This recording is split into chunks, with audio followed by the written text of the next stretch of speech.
Hi, I'm in my hotel room in Kuala Lumpur, Malaysia. I have just a few minutes before I have to go out for a client meeting. But before I left, I wanted to share this tip I gained on the flight over. I had the pleasure of sitting next to a retired pilot for part of the way, and I asked him this question. I said, how do you create high performance in the cockpit? Here you have a team of people that's constantly rotating. You have new people you're working with all the time. And on top of that, you have all these people's lives are depending on you. It's a lot of pressure and a lot of change. How do you create high performance? And I'm going to tell you what he told me. What he told me is everyone knows exactly what to do. The roles and responsibilities are all laid out.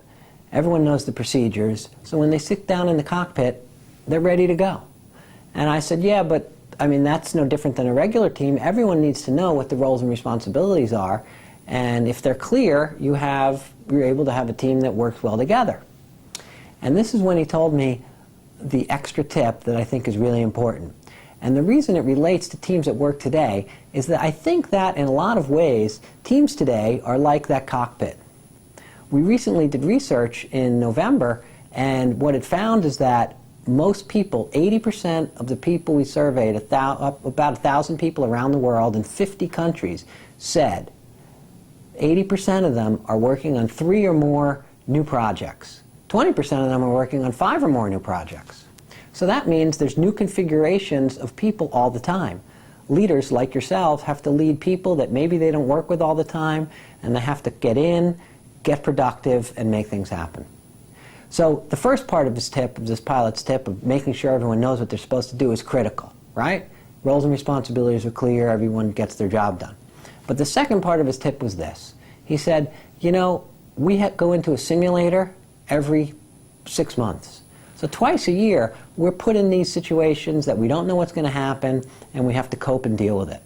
So then, when we're about to take off, we know we're prepared, and God forbid there's an emergency, we're ready to handle it. And I thought that's really an important tip for team leaders.